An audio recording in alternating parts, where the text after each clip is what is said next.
Linda Begonja je na audiciju došla u šuškavoj trenirci koju je posudila iz nekog hand shopa i otpjevala Mišu Kovača.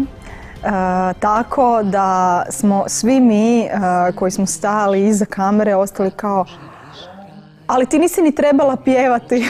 Ja sam je pitala zašto je to pripremila, rekla ja sam vidjela taj lik kao nekog ko može isto zapjevati, ali ne pjeva pod težinom života, se slomio. Negdje smo se tu složili da je to neko raf pjevanje, znači možda bez matrice, bez podloška, čisto nekako iz srca pa čak i sa greškama, što mislim da je super za jednu takvu seriju.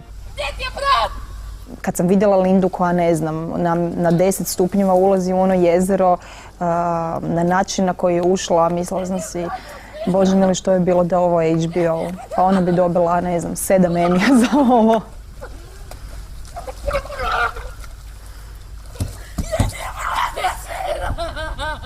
Ja ću se baciti pa što bude, ja sam takva. Ili idem ili ne idem.